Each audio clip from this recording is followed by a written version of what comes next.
as luzes do mundo e a legítima obra de Deus. Nosso versículo inicial se encontra na carta do apóstolo Paulo aos Filipenses, capítulo 2, verso 15, a Nova Versão Internacional. Vamos ler. Para que venham a tornar-se puros e irrepreensíveis, filhos de Deus inculpáveis no meio de uma geração corrompida e depravada, na qual vocês brilham como estrelas no universo. Que palavra linda, né? Igreja gloriosa do Senhor, povo abençoado de Deus, mais que vencedores, igreja sem ruga, sem mácula, perfeitos em Cristo, selados com o Santíssimo Espírito prometido por Deus, mais do que vencedores em todas as circunstâncias. Meus amados, hoje eu quero falar do nosso chamado e falar também, consequentemente, da verdadeira, a legítima obra de Deus. Esta obra verdadeira foi predestinada por Deus para os seus filhos, que são as luzes do mundo, as estrelas no universo, como acabamos de ver aqui. É o nosso chamado. Na semana passada, os irmãos devem se lembrar, nós falamos a respeito da questão do joio e da existência do joio, né? Alguns acreditam que não existe joio, né? Uns pensam que, na verdade, nunca existiu e todos são da salvação, seriam, né? E, no caso, não são, como nós vimos e sabemos muito bem. E há aqueles até que dizem que, na verdade, depois do ano 70, o joio acabou. E nós vimos que, na verdade, isso não faz sentido, né? A perspectiva do fim do joio é no paraíso, é no território do reino de Deus. A perspectiva bíblica em relação a isso aponta para o reino, para o território. Nós vimos semana passada, biblicamente, inclusive, né? Que onde não existe joio é onde haverá e há, né, abundância de paz. É na terra prometida. E nós sabemos que a terra prometida para os filhos de Deus é o território do reino, é o terceiro céu. Né? Já estudamos também recentemente sobre isso. A nossa terra prometida é o terceiro céu. E é lá que não há o joio, obviamente, porque no juízo que houve no ano 70, houve a separação das duas sementes. Né? Então, o joio recebeu a sua sentença eterna, de morte eterna, de destruição eterna, porque isso é que estava profetizado para eles, obviamente, né? E os filhos da salvação receberam um chamado que também é eterno, né? De vinde benditos de meu Pai. Ou seja, as portas do reino foram abertas. Antes as portas estavam fechadas, mas com o advento do reino, elas foram abertas e os filhos do Senhor receberam esse chamado. Por outro lado, a perdição foi banida da face do Senhor. E esta é a condição deles, banidos para sempre da face do Senhor. E aí nós vimos o quê? Que, consequentemente, esse excesso de obras más que existem no mundo vem justamente da característica principal do joio, da má semente, que são as obras más, as obras negativas e mais, o prazer e a dedicação que eles têm nessas obras. Porque a questão não é simplesmente realizar uma obra má, né? Porque muitos podem dizer assim, mas irmão Cristiano, os filhos da salvação também praticam obras más. Foi aquilo que eu falei semana passada. Uma coisa é você ter uma inclinação para o bem. Perceba, esse é o chamado dos filhos, né? Vamos ver aqui daqui a pouco isso biblicamente. As boas obras foram preparadas para os filhos de antemão. Tá? Então, uma coisa é você ter uma inclinação para o bem, como é o caso dos filhos de Deus, e, eventualmente, por causa da natureza humana, da imagem do que é terreno, que nós ainda temos, nós praticarmos eventuais obras más. O Paulo fala disso, né? Paulo fala, olha, eu quero fazer o bem. Por que Paulo disse isso? Porque Paulo era eleito dele, de Deus, no caso, né? Ele era filho eleito e predestinado por Deus. Vocês estão entendendo? Então ele disse, eu quero fazer o bem. Aí ele disse, mas o mal está comigo. Em outras palavras, eu não sou plenamente bom porque eu ainda carrego a natureza humana. Mas qual é a minha tendência, como Paulo disse? É querer fazer o bem. Por quê? Porque é um chamado das luzes do mundo, dos filhos de Deus. Só que, eventualmente, por causa da carne, pode fazer o mal. Outra coisa é a pessoa ser da perdição e ter aquela tendência para o mal, ter o prazer de fazer o mal. Fazer o mal por natureza, por fruto. É aquela coisa, né? Jesus falou dos dois frutos, das duas árvores, né? Boas e árvores más. E ele fala que as árvores boas dão bons frutos e as árvores más dão frutos maus. Quando Jesus fala de fruto, ele fala de essência. Então veja, o Filho da salvação, o Filho de Deus, da vida eterna, eleito antes da fundação do mundo, a essência dele não é má. Por isso Paulo falou, repito, eu quero fazer o bem, mas o mal está comigo. Ou seja, mesmo sendo filhos de Deus, nós não conseguimos ser 100% bons por causa da natureza humana. Só que a nossa origem é boa, a nossa semente é boa, logo o nosso fruto é bom. Fruto, mais uma vez, ele fala de essência, né? O fruto de uma árvore, ele tem toda a essência daquela árvore. Ele diz que árvore é aquela. Entende? Esse é o sentido. Já o fruto mau, ele também diz o que é aquela árvore, só que para o mal, né? Então é um fruto que não tem sabor, é um fruto que não traz nada de bom para ninguém. O fruto é o quê? Ele fala então da origem, da essência. Então existem no mundo duas essências, a essência boa e a essência má. Então os filhos da perdição são esses que têm essa essência má. O fruto é mau de natureza, vem da raiz a maldade. Não é que a pessoa eventualmente faça o mal, mas ela nem aprova. Entende? São pessoas que aprovam o mal, têm prazer nele, o praticam deliberadamente, de cabeça pensada, desejando o mal. Gente, há uma grande diferença nisso. E nós podemos observar no mundo, então, o joio. E por isso nós até lembramos na semana passada aquela palavra que diz o mundo jaz no mal, né? Que na tradução em português aparece maligno. Inclusive algumas versões colocam com letra maiúscula, né? Como se fosse uma pessoa, um personagem, um diabo espiritual. Mas na verdade a palavra no grego é mal, o mal genérico, né? Ou seja, é maldade, né? O mundo jaz na maldade. É isso que esse termo, essa palavra, essa frase quer dizer. O mundo jaz no maligno não está falando de um personagem espiritual. Está falando da maldade genérica do ser humano. O mundo jaz na maldade. Entende? Isso, gente, é natural do mundo físico. Porque, como nós vimos semana passada, aqui é o habitat natural da má semente. Aqui é o lugar deles. Nós vimos semana passada, gente, eu recomendo muito que vocês assistam o estudo passado. Hoje, praticamente, é uma continuação, vamos dizer assim, do estudo passado. Só que nós vamos falar, claro, da boa semente, das luzes do mundo, né? Mas na semana passada, então, nós vimos a respeito do joio, da existência, sim, deles em nossos tempos e para sempre, porque eles são daqui, né? Nós vimos semana passada, eles são da terra. Então, por isso que o mundo jaz na maldade, jaz no mal, por causa da existência da má semente. Então, nós estamos aqui para trazer um equilíbrio para isso. Por isso que o apóstolo Paulo fala da luz do mundo, né? Ou seja, Paulo, aqui no caso na nova versão internacional, aparece estrelas no universo, né? Em outras versões aparece luzeiros no mundo, mas é a mesma coisa, né? Só que o sentido que Paulo aponta aqui realmente são estrelas no universo, apontando para o céu. Observe só, pense no céu à noite, quando você vê as estrelas. O que você observa no céu à noite? Você observa a escuridão e pontos brilhosos. Perceberam? Então Paulo usa essa metáfora de estrelas no universo, de luzeiros no cosmos. Por quê? Porque é isso, o mundo é isso, é escuridão no sentido da maldade que há nele, tá? É nesse sentido da maldade, tá? Então há essa escuridão que advém das obras más da má semente, e dentre essa escuridão há pontos de luz, como as estrelas no céu à noite. Perceberam a metáfora? Amados, esses pontos de luz somos nós. O mundo jaz na maldade? Sim. É a característica desse mundo. Jazer na maldade, nas obras da carne, no desejo mal do ser humano, no coração mal daqueles que são puramente da natureza humana. Entende? Só que nós somos pontos de luz.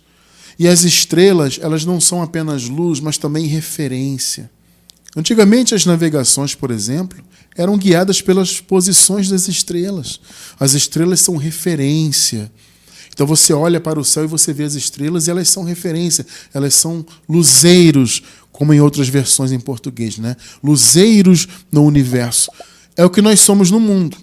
Então, metaforicamente, como eu disse, né, há essa escuridão das obras más e há os pontos de luz que somos nós. Esse é o nosso chamado.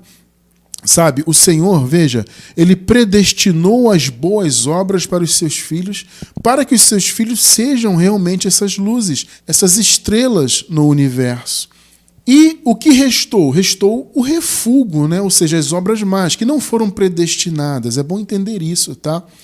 Algumas pessoas podem dizer, irmão Cristiano, Deus predestinou obras más? Não, gente. Ele predestinou boas obras. As obras más, repito, são o refúgio, é o que restou. E quem é chamado a praticá-las? A perdição. Por quê? Porque a natureza deles é má, então combina com as obras más. Não é que Deus predestinou a má semente, não. A má semente é destinada pela sua própria natureza. O que Deus predestinou foram os seus eleitos, a serem seus filhos e a serem luz do mundo e receberem as boas obras, né, preparadas de antemão. Foi isso que Deus predestinou. Agora, o mal é refúgio, repito, é o que restou. E aí, quem se encaixa na prática do mal? Os filhos de Deus? Não. Claro que é a perdição, claro que é o joio. Entende? Então, amados, vejam bem, há um chamado predestinado para os filhos de Deus. Há uma obra a ser feita por nós. Assim como as estrelas brilham no céu e são uma referência, nós somos também. Então há uma legítima, uma verdadeira obra de Deus a ser praticada. E é isso, amados irmãos, que a maioria das pessoas no meio religioso não compreende. O que é profundamente lamentável, inclusive, porque se todos os filhos de Deus compreendessem o seu verdadeiro chamado e o pusessem em prática, o mundo estaria muito mais iluminado do que está hoje. Por quê? Porque as pessoas que deveriam ser luz para o mundo, na verdade, elas também estão na escuridão da religião. Porque religião, ela se soma às maldades do mundo como parte da escuridão. Porque religião não vem do céu, religião não é uma iniciativa de Deus. Pelo contrário, Jesus veio para acabar com as religiões. Vocês podem notar que Jesus veio e ele profetizou a queda do templo de Jerusalém, que aconteceu no ano 70 depois de Cristo, com a invasão de Roma, destruiu aquele templo. Então Jesus não veio para estabelecer uma religião, ele veio para acabar com as religiões, de modo que os seus filhos pudessem adorá-lo, servi-lo e viverem em espírito e em verdade. Então há um equívoco no raciocínio religioso que pensa que Jesus veio estabelecer uma igreja. Veja, igreja no sentido de denominações. Jesus veio estabelecer a igreja católica, é a santa igreja. Não, as igrejas protestantes que saíram de dentro da igreja católica é que são a igreja ou as igrejas que Jesus veio estabelecer. Gente, sinto muito, Jesus não veio estabelecer religiões nem denominação alguma. A palavra diz o quê? Que Deus não habita em templos feitos por mãos humanas. É muito claro isso, gente, pelo amor de Deus. Então o Criador não veio estabelecer placas denominacionais e não veio estabelecer um Estado. Porque o Vaticano, a Igreja Católica, no final das contas, é um Estado do mundo. Então Jesus não veio estabelecer Estado nenhum, gente. Ele não veio recriar cerimônias. Poxa, ele veio justamente acabar com as cerimônias da lei. Para quê? Para recriar outras, semelhantes inclusive, né? Porque, veja, o sistema do cristianismo cerimonial é semelhante ao sistema cerimonial da lei. Inclusive, há muita inspiração no cerimonialismo do cristianismo em relação ao cerimonialismo da lei. Muita coisa inspirada no cerimonialismo da lei. Entende?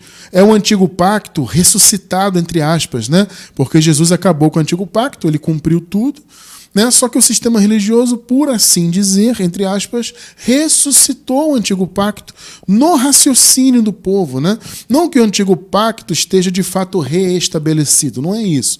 Ele nunca mais será estabelecido. novamente, né? Não haverá um antigo pacto novamente. Quando eu digo que ele foi ressuscitado, é na mente, né? As pessoas têm o antigo pacto, ou as diretrizes dele, né? Ou as influências dele em suas mentes, por causa do sistema religioso. Essa é a grande questão. Então, nós estamos aqui em graça para combater esse raciocínio, de modo que os filhos de Deus venham ser luzes de fato no mundo. Porque, repito, enquanto estão na religião, eles fazem parte também da escuridão. Religião é mundo. Entende? Religião é espírito do mundo, não tem nada a ver com Deus. Religião não é celestial. Então, quem está lá não pode ser luz do mundo. Vocês podem notar, gente, o quanto a igreja influencia o mundo, ou não influencia no caso. Observe isso. O quanto que as chamadas igrejas não influenciam o mundo de verdade. Gente, observem, as igrejas crescem à beça. As igrejas protestantes, cada dia mais, têm uma placa denominacional diferente. E são templos, entre aspas, né? Templos e templos e templos sendo abertos. Mais e mais adeptos. E a influência no mundo praticamente não existe. Perceberam? Vocês estão notando como o mundo está caminhando agora? Perceberam? Se houvesse a influência de fato da igreja, do verdadeiro evangelho, vocês acham que o mundo estaria no pé que está hoje? Isso é falta de influência, é falta de luz. Porque, repito, a maioria do povo de Deus está envolvida com religião, que também é mundo, que também faz parte da escuridão. Então, há um chamado, há uma obra para nós que somos filhos. E veja, ser liberto do sistema religioso faz parte disso. Porque você nunca vai conseguir ser um luzeiro no mundo, nunca vai conseguir ser uma estrela no universo, se você estiver envolvido com o sistema religioso. Então, amados, temos que fazer a verdadeira obra de Deus. Gente, olha só. A verdadeira obra do Criador não é frequentar templo de pedra. Não é cumprir cerimonialismo. Não é comer e beber cerimonialmente na igreja. Não é passar por cerimônias de lavagens do seu corpo. Entende? Não é usar tipo de roupas específicas, cumprir mandamentos, né, ordenanças, proibições, imposições de homens. As pessoas pensam que fazer a obra de Deus é isso. Eu vou aos domingos ali no templo, eu me ajoelho, eu oro, eu passo um óleo na cabeça, o pastor impõe as mãos na minha cabeça, né? E eu como ali a Santa Ceia, eu sei lá, faço uma campanha, eu pego o envelope de Israel, eu dou o meu tudo ali, e eu fico ali 2, 3 horas cultuando, entre aspas, né? E aí eu estou servindo a Deus, essa é a obra. E na verdade não é. Isso também é escuridão. Então nós temos que fazer a verdadeira obra para a qual fomos chamados, né? A palavra obra, né, obra de Deus, a palavra no grego é a palavra ergon, significa algo a ser posto em prática, como se fosse um negócio, um empreendimento, uma ocupação. É isso que a palavra ergon significa, ou seja, o ergon de Deus, né? A verdadeira obra de Deus, então, é você colocar em prática o seu chamado, como se fosse de fato um negócio, um empreendimento, um emprego, uma ocupação. A palavra ergon significa isso, repito. Então nós temos esse chamado de colocar em prática alguma coisa. Vamos ler o contexto do primeiro versículo? Nós lemos o versículo 15 de Filipenses, capítulo 2, né? Vamos ler agora um pequeno trecho do contexto. Vamos ler a partir do versículo 12. Vamos lá. Assim, meus amados, como sempre vocês obedeceram, não apenas na minha presença, porém muito mais agora na minha ausência, olha só, queridos, ponham em ação, que eu acabei de falar do sentido da palavra obra. Ergon é o que? Trabalho, é empreender, é se ocupar. Tá? Então, ponham em ação, ponham em prática a salvação de vocês com temor e tremor. Sabe o que é interessante? Vocês podem notar que o sistema religioso, eles se utilizam desse versículo para dizer que você tem que lutar pela sua salvação. Veja que distorção absurda, né? Porque eles dizem o seguinte: pôr a salvação em prática é você lutar por ela. Amados, não tem absolutamente nada a ver com isso. O Paulo está falando de colocar em prática a salvação, por quê? Porque eles foram salvos para isso, esse é o sentido. Veja só, Filipenses, vocês como igreja foram salvos para praticarem as boas obras de Deus. Então, colocar a salvação em prática é você colocar em prática o seu chamado. Porque você foi salvo, inclusive salvo na mente, né? Para que você pudesse colocar em prática o chamado que Deus te deu. Vocês estão entendendo a questão? Então, colocar a salvação em prática, em outras versões aparece assim, efetuem a salvação, né? Em outras versões em português, e as pessoas interpretam isso como você buscar a salvação. Não, gente. Efetuar a salvação, pôr em ação, né? Como está escrito aqui, né? Ponham em ação a salvação de vocês, é você praticar aquilo para o qual você foi chamado. E Paulo fala, façam isso com temor e tremor, com respeito a esse chamado. 13. Pois é Deus quem efetua em vocês tanto o querer quanto o realizar, de acordo com a boa vontade dele. Ou seja, o chamado vem de Deus. A capacidade que nós temos vem de Deus. Esse é o ponto. 14 e 15. Façam tudo sem queixas nem discussões, para que venham a tornar-se puros e irrepreensíveis. Ué, irmão Cristiano, mas nós em Cristo na cruz, né, o povo já não foi purificado e se tornou irrepreensível? Sim, amados, veja bem. Existem dois pontos de vista, tá? Do ponto de vista espiritual, do ponto de vista da sua posição diante de Deus, nós já nascemos, inclusive, né, puros e irrepreensíveis diante de Deus. E aqueles irmãos que viveram a transição da cruz, né, que nasceram antes da cruz no Antigo Pacto e viveram a transição para a graça, eles foram tornados puros e irrepreensíveis diante de Deus. Só que aqui, gente, o Paulo está falando diante da sociedade. Percebam a diferença.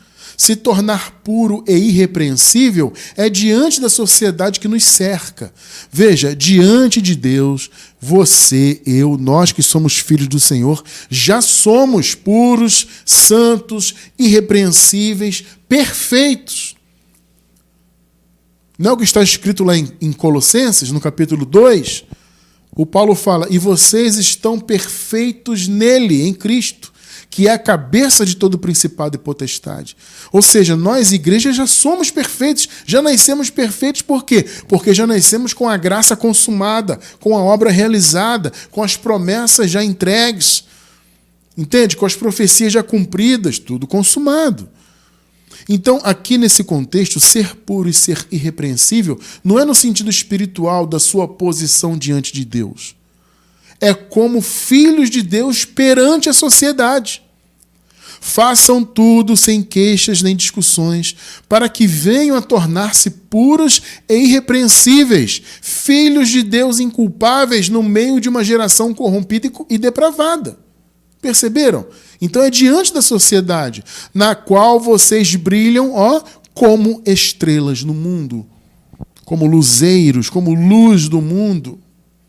16. Retendo firmemente a palavra da vida. Veja, gente, é aquilo que eu falei agora há pouco.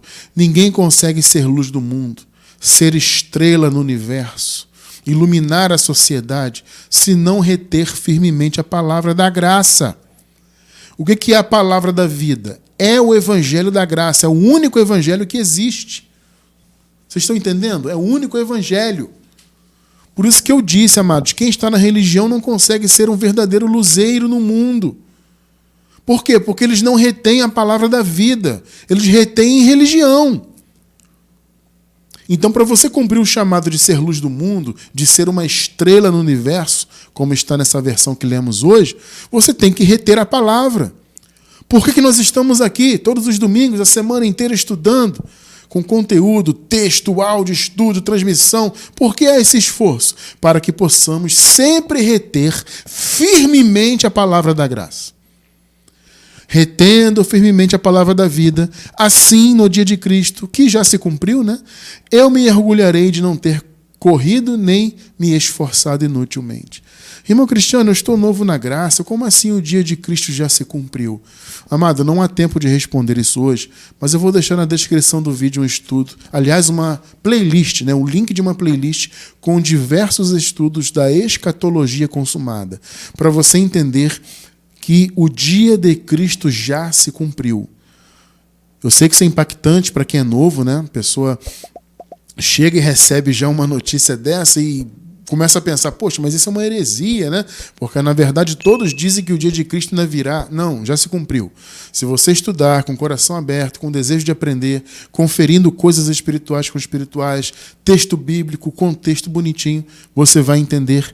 E, como eu disse, nós temos estudos para isso. Na descrição do vídeo no YouTube, pela gravação, vocês vão encontrar o link da escatologia consumada, tá? Então, gente, veja, há um chamado a ser realizado. Mas vocês têm que reter a palavra da vida, que é o verdadeiro evangelho, como acabamos de ler. Temos que ser estrelas no universo. É o conceito que eu passei no início. A escuridão do céu à noite, mas você vê pontos de luzes que são até referências. Somos nós somos essas estrelas. Somos a luz do mundo. Então, veja, o princípio da obra de Deus, do ergon, né? A base é o quê? É o crer. O próprio Jesus falou isso, já estudamos isso aqui, né? O próprio Jesus disse, a obra de Deus é esta, crer naquele que me enviou. Ou seja, naquele contexto era crer no Pai, que havia enviado, manifestado Jesus de Nazaré. Ou seja, qual é a base da obra de Deus, do ergon de Deus, do empreendimento de Deus? Qual é a base? Claro, é o crer. É fundamental. Se você não crer, você não coloca em prática as coisas de Deus. Isso é básico, né? Então, por isso que Jesus disse, a obra de Deus é crer. No caso, é o princípio da obra. É a base da obra. E como nós vimos, a obra ergon é pôr um trabalho em prática. Então, não é teórico, entende? O crer é o início. O crer é a base. Então, Jesus disse, a obra de Deus é crer. Ele está falando do princípio, da base. Só que obra, como eu falei, ergon, é pôr em prática um trabalho, um empreendimento. Entende? Como se fosse um emprego. O sentido da palavra é esse, né? É um emprego, você vai lá trabalhar, é um chamado, é um trabalho. Então, amados, Jesus designou os seus eleitos para darem frutos. Entende? A partir do momento que Cristo nos é revelado, é preciso realizarmos o trabalho que nos foi proposto. Porque, gente, veja, a revelação da graça, ela não foi dada simplesmente para você conhecer a graça e você usufruir dela. É preciso você entender isso, amado irmão, amada irmã. Eu sei que há essa tendência do descanso, né? Que é normal até. Né? Você está ali naquela agitação religiosa e jejua, paga preço, sobe monte e come santa ceia e frequenta o templo e tem que cumprir o mandamento. Tem toda aquela coisa, né? E aí a graça te é revelada, você descansa. É natural esse movimento. Poxa, eu vou descansar, eu estou livre desse cerimonialismo, estou livre dessas obras da lei, graças a Deus. Amém, é verdade, estamos livres. Só que há um chamado para quem tem a revelação. É fazer a obra verdadeira. Como eu disse agora há pouco, a obra de Deus não é frequentar templo, sacrificar religiosamente, não é isso. Cumprir ordenança, cerimonialismo, isso não é obra de Deus, isso é religião. A verdadeira obra de Deus é o nosso chamado. E o Senhor, gente, é tão maravilhoso que Ele prometeu, inclusive, galardoar aquele que faz a obra. Então, veja, há um chamado e haverá recompensas para esse chamado. 1 Coríntios 3, versículo 8. O que planta e o que rega tem um só propósito. Veja, são dois chamados distintos, né? Ao que planta e ao que rega. São dois chamados diferentes, mas eles têm um só propósito, né? Que é estabelecer a fé, é edificar a igreja. Vocês entendem, né? Então, o que planta, o que rega tem um só propósito, e cada um será recompensado, ou seja, receberá galardão, né, em outras versões, de acordo com o seu trabalho. Então, há o galardão para quem planta, há o galardão para quem rega. Entende? Não importa o seu chamado específico. Importa você fazer a obra que te foi colocada nas mãos para fazer. e você vai receber a sua recompensa, o seu galardão de acordo com essa obra. Não só com a obra, com o chamado em si, como com o volume do chamado, o volume do trabalho, né? Porque Deus é justo e Ele vai recompensar de acordo. Então, gente, veja, a legítima obra de Deus não é ser religioso, mas é praticar o que Ele preparou para os seus filhos, os seus eleitos, desde antes da fundação do mundo. Vamos ler Efésios capítulo 2, do 8 ao 10. Essa passagem é um clássico da graça, né? Pois vocês são salvos pela graça, por meio da fé, e isto não vem de vocês, aliás, por meio da fé de Cristo, né? Como já estudamos recentemente, é a fé do Senhor. E isto não vem de vocês, é dom de Deus. Não vem por obras. A religião diz que vem. A religião diz que vem por obras. Você tem que praticar obras da lei, disfarçadas de obras da graça, dentro do sistema, e também as boas obras. É um misto, né? Tem que fazer boas obras, e muitos nem fazem, né? Porque para eles, na cabeça deles, é o seguinte: se eu cumprir aqui o meu chamado na igreja, eu já estou salvo, eu tenho que pagar o preço aqui. Muitos nem se preocupam com boas obras, porque eles estão tão envolvidos com a religiosidade, com o cerimonialismo, com a frequentação dos templos de pedra, que muitos nem se preocupam com as boas obras. Porque eles pensam que a salvação é por essas obras do sistema. Não, não por obras, sejam obras religiosas, sejam boas obras. Não, a salvação não veio por isso, não por obras para que ninguém se glorie.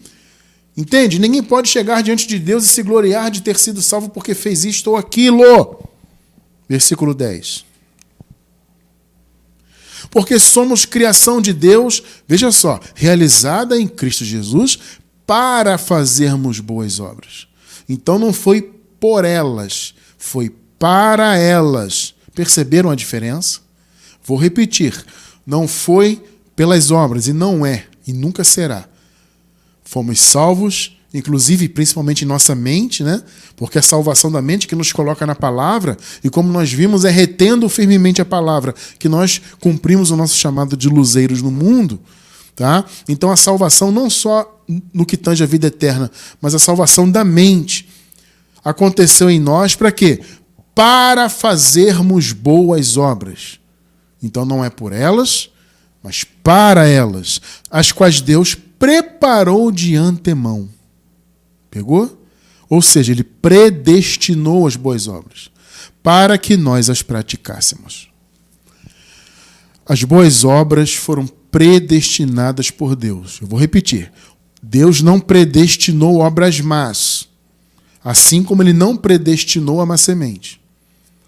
A má semente e as obras más são refúgio, é o que restou. Inclusive, a má semente é joio.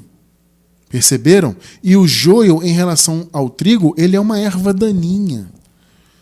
Ele não nasceu porque foi plantado pelo plantador, né, pelo agricultor, pelo homem, naquela metáfora que vimos semana passada, né? O homem, na metáfora que Jesus apresentou ali na parábola, é o Criador. O Criador, que na metáfora ali é o agricultor, ele plantou a boa semente. Então a má semente, ela nasceu e é um refúgio. O Criador, o verdadeiro agricultor, plantou a boa semente. Onde está escrito que Deus predestinou obras más? Ele predestinou boas obras. E Ele as deu para os filhos dele, nós, para que nós as praticássemos. Então, ser luz do mundo é praticar as boas obras que Deus predestinou. E repito, para reforçar bem, isto não tem absolutamente nada a ver com ser religioso. As boas obras que Deus predestinou não é você ir para a igreja tomar santa ceia, entre aspas, passar óleo na cabeça, fazer campanha, sacrificar, frequenta templo, anda de joelho e pede perdão pelos pecados e fica ali, ai meu Deus do céu, tenho medo de perder salvação, porque o diabo, porque Satanás. Gente, veja, isso não tem nada a ver com a obra de Deus. A obra de Deus é fazer o bem, é ser luz na sociedade. À sua volta tem escuridão. Lembre-se da metáfora do universo. Você olha para o céu à noite, você vê escuridão, mas você vê pontos de luz. Esses pontos de luz é você, sou eu, somos nós. Então, mesmo que ao seu redor haja muita escuridão, que são as obras más, e existem muitas, nós somos a luz. Nós somos a referência para a sociedade. É o nosso chamado. Então, amados, fazer a verdadeira obra de Deus consiste basicamente no seguinte: primeiro, em crer. Como Jesus falou, né? A obra de Deus é crer. No caso, em nosso contexto de tempo, de era, né? Nesta era em que vivemos, é crer em Jesus Cristo ressuscitado, sendo Ele Deus sobre todos. O seu olhar para Jesus não tem que ser Jesus de Nazaré. É um grande erro, inclusive, do sistema religioso, é fazer as pessoas olharem Jesus apenas como nazareno. Eu vou deixar na descrição do vídeo um estudo profundo sobre isso, sobre essa questão de Jesus de Nazaré. O estudo é o seguinte: o grande engano do sistema. Esse estudo é maravilhoso. Para quem está pela gravação no YouTube, é só ir na descrição do vídeo e vai encontrar o link também. O grande engano do sistema. Porque, de fato, esse é um grande engano. Fazer as pessoas olharem Jesus como nazareno. Não. Nós temos que crer em Jesus ressuscitado, sendo Ele Deus sobre todos.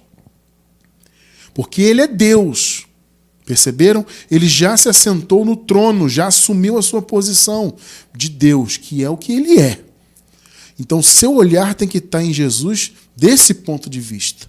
Romanos 7,4. Assim, meus irmãos, vocês também morreram para a lei, por meio do corpo de Cristo. Ou seja, Jesus de Nazaré morreu e a lei morreu com ele. É o que Paulo está falando aqui.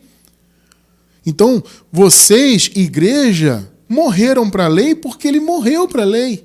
Jesus morreu, a lei morreu e nós morremos para ela. Ou seja, o antigo pacto passou e o corpo de Cristo já morreu. Olha o raciocínio de Paulo. Assim, meus irmãos, vocês também morreram para a lei por meio do corpo de Cristo, porque ele morreu, para pertencerem a outro. Esse é um detalhe que muitos até hoje não enxergaram. Nós temos que pertencer a outro. Ué, irmão Cristiano, mas existe outro Jesus? Não, amados, é outra manifestação.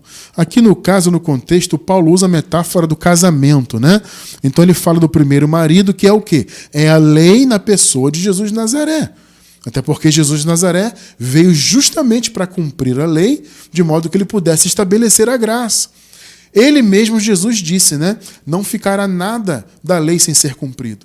Por quê? Porque ele veio para isso. A graça não poderia ser estabelecida se a lei não tivesse sido satisfeita por Deus, por Jesus, no caso. Entende? Só que Jesus de Nazaré morreu. E a lei morreu com ele. E o povo de Deus morreu lá com ele também, para pertencerem a outro marido, né? Ou seja, Jesus ressuscitado. Não mais o primeiro marido, que é a lei, juntamente com Jesus de Nazaré, né? Entende? Esse marido morreu. Por quê? Porque a lei morreu. Jesus de Nazaré morreu. Então nós pertencemos a outro. Irmão Cristiano, que outro, já que não existe outro Jesus? Outro marido aqui na metáfora é a outra manifestação. É Jesus ressuscitado. Entende? Para pertencerem a outro, a saber, àquele que ressuscitou dos mortos, a fim de que venhamos, olha só o detalhe, a dar fruto para Deus. Meu amado irmão, minha amada irmã, você quer dar fruto verdadeiro para Deus? Você tem que pertencer ao outro. A Jesus ressuscitado, Deus sobre todos. Não tem outro caminho. Porque se você estiver com a sua mente ainda em Jesus de Nazaré e cumprindo mandamentos da lei, que é isso que a religião, de maneira geral, ensina, né? O cristianismo ensina isso aí. Praticamente 99,9% das pessoas que se dizem cristãs estão envolvidas com isso aí. Com os olhos em Jesus de Nazaré, né? E servindo a ele como se estivesse ainda no antigo pacto. Isso não é o crer verdadeiro. A base da obra de Deus é crer. Jesus falou isso. Nesse contexto, é crer no outro. É crer e pertencer àquele que ressuscitou. Então, a obra de Deus começa nisso. Crer em Jesus ressuscitado. E a obra de Deus é ser luz do mundo e o sal da terra. Mateus 5, do 13 ao 16. Vocês são o sal da terra. O sal é o quê, gente? Sal é o que dá sabor, né? O sal é o que saboriza. O sal é que põe em evidência o sabor do alimento. Vocês são o sal da terra. Mas se o sal perder o seu sabor, como restaurá-lo?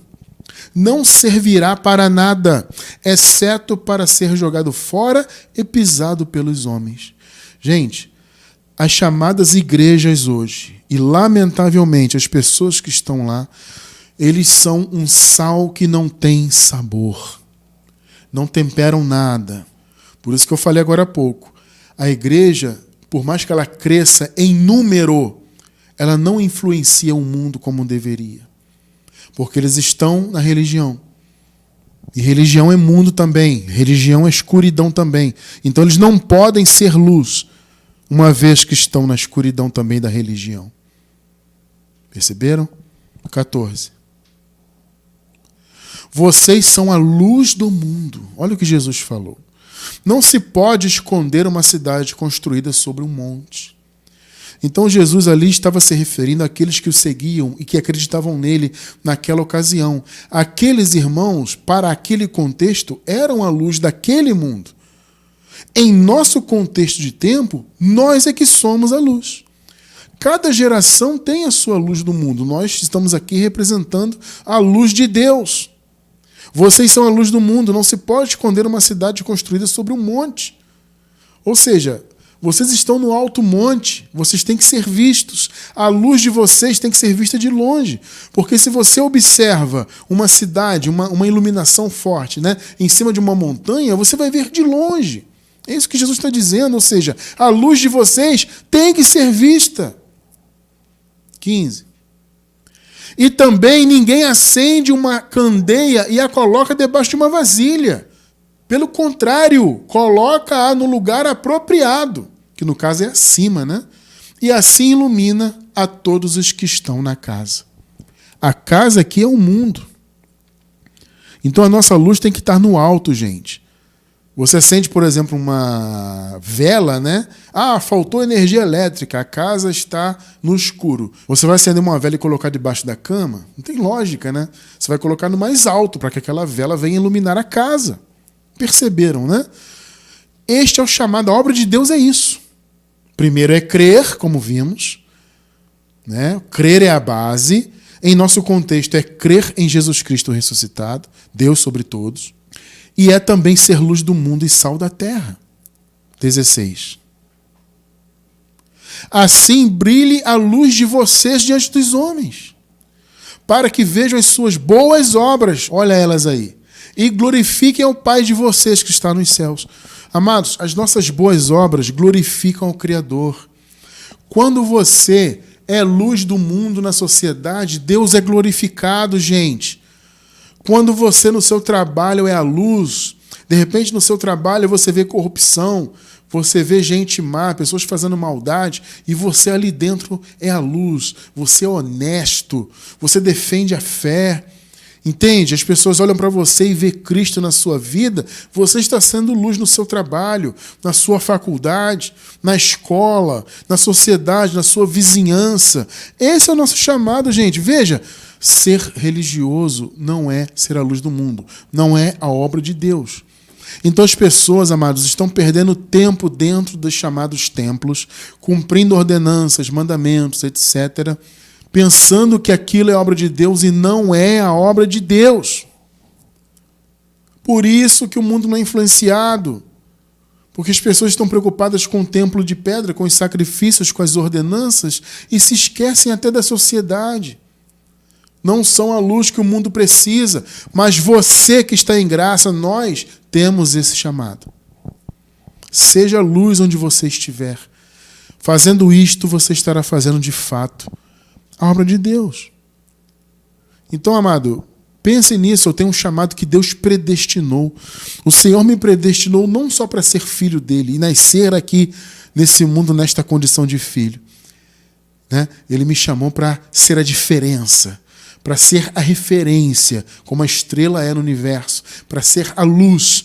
As pessoas olham para mim, elas veem na minha vida um ponto de luz. Entende? É colocar em prática o seu chamado. Então veja, vamos ver alguns exemplos de prática, de ergon, né? A obra, né? Como eu falei, obra, a palavra obra no grego é ergon, é trabalho, é empreendimento, é como se fosse um emprego, né? O sentido da palavra é esse. Veja só o nosso emprego, entre aspas. Por exemplo, Marcos 4,14. O semeador semeia a palavra. Ou seja, a verdadeira obra de Deus consiste em você semear a palavra, você falar do evangelho da graça para as pessoas. Isso é obra de Deus. Perceberam? 2 Tessalonicenses 3, versículo 1. Finalmente, irmãos, orem por nós, para que a palavra do Senhor se propague. Percebam, queridos, o nosso chamado hoje, assim como o de Paulo, dos seus discípulos e daquela igreja naquela época, é o mesmo hoje de levar essa palavra. E Paulo fala, ore por nós, e eu peço a mesma coisa. Orem por nós, para que a palavra se propague rapidamente e receba a honra merecida, como aconteceu entre vocês. Gente, uma das coisas que mais me alegram nesse ministério é receber mensagens de pessoas glorificando a palavra da graça de Deus. E eu fico feliz que nós recebemos muitas dessas mensagens. As pessoas entram em contato e falam, abençoado, eu estou há X tempos, X meses, X anos acompanhando o trabalho, vendo os estudos, acompanhando a transmissão ao vivo, as transmissões, né, ao vivo. Amado, eu estou feliz, eu glorifico a Deus por essa palavra, eu fui liberto do sistema, etc, etc. Isso alegra o meu coração profundamente, porque demonstra que estamos realmente cumprindo a verdadeira obra de Deus. Que é ministrar a palavra, é semear a palavra no coração do povo de Deus para que ela seja glorificada, para que ela receba a honra merecida, como acabamos de ver aqui. É o nosso chamado. Romanos 10, 14. Como, pois, invocarão aquele que não creram?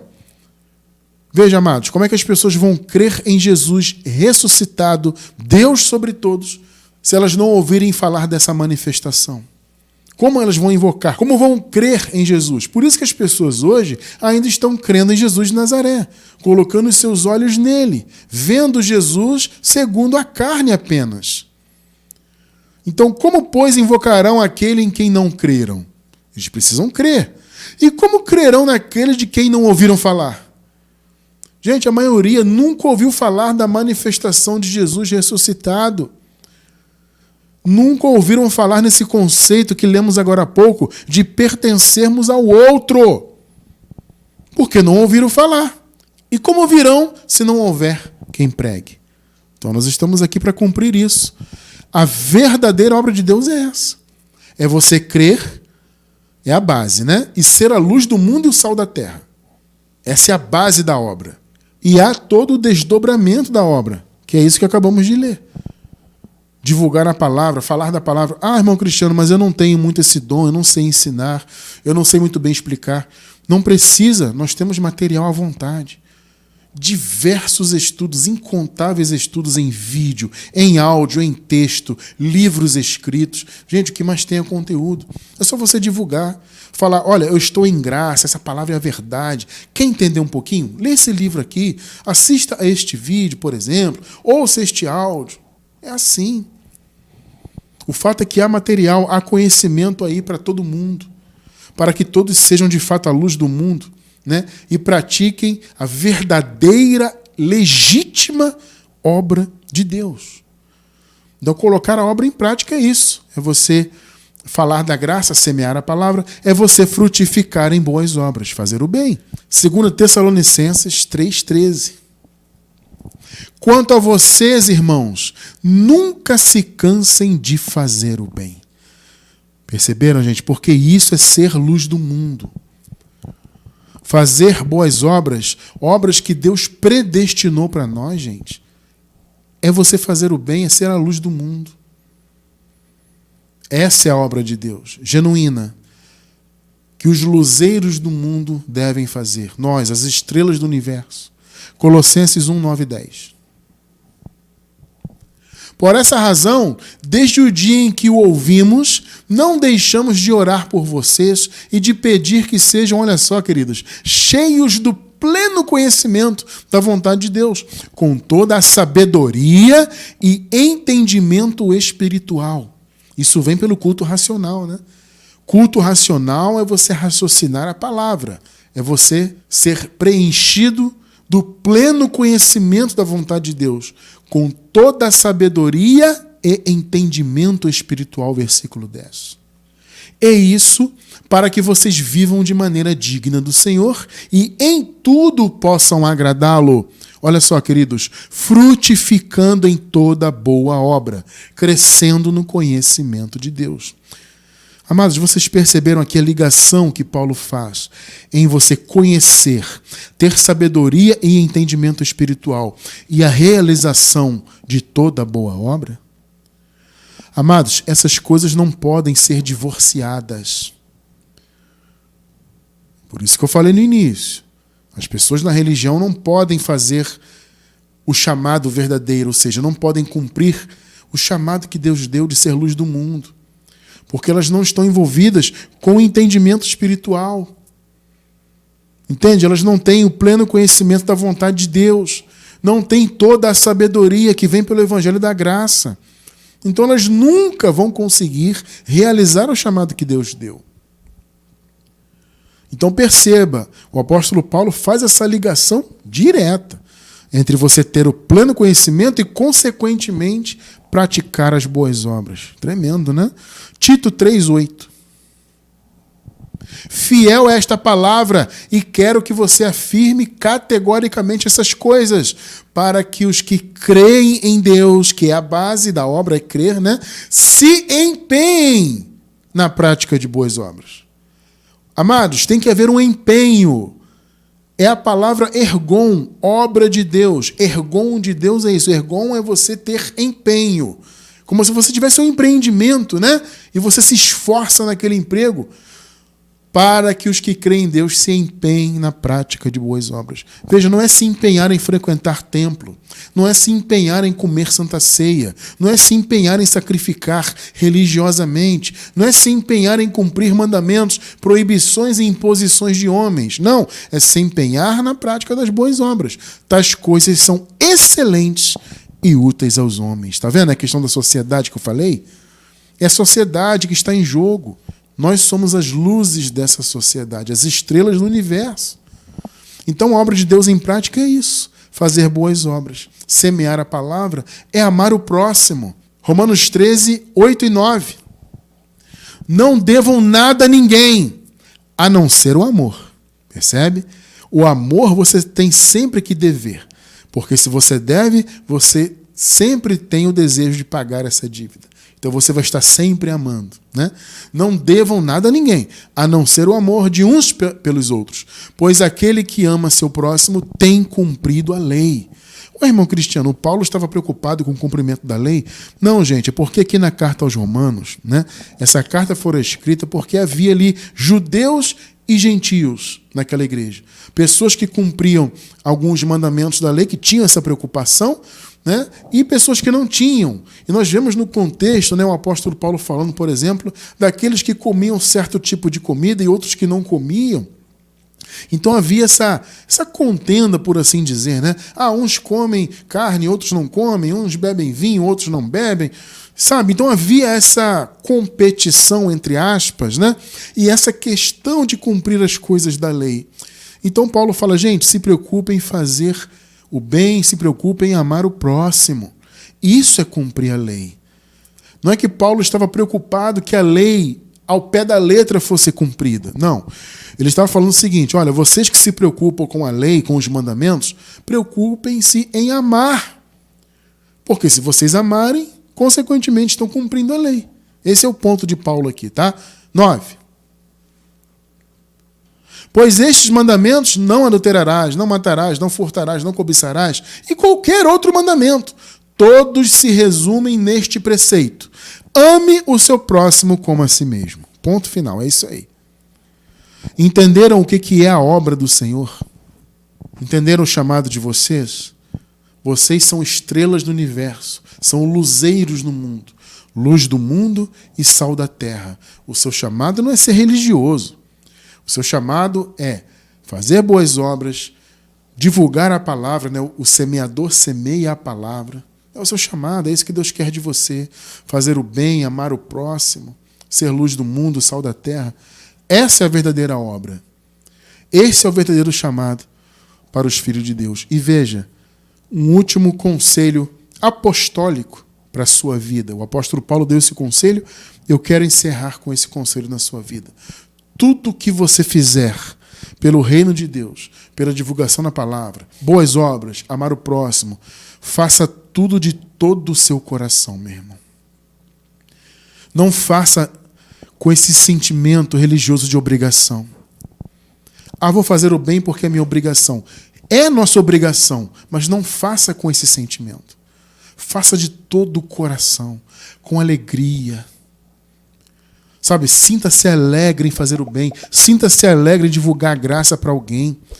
Sabe, sinta-se alegre de repente, se Deus te der essa oportunidade, você matar a fome de alguém.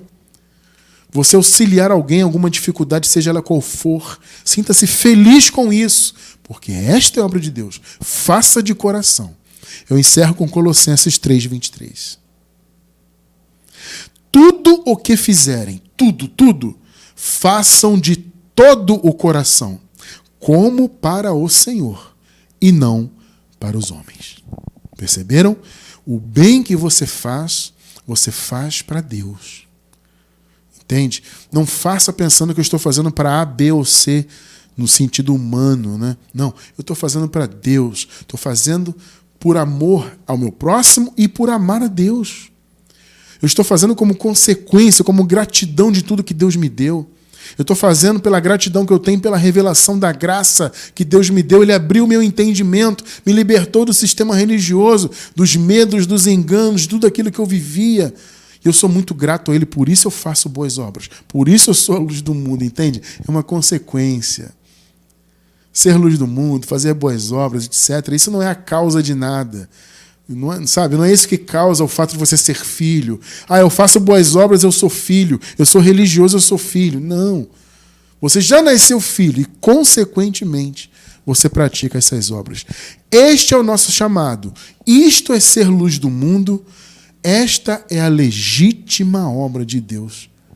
Glória ao Senhor por isso. Amém. Graça e paz.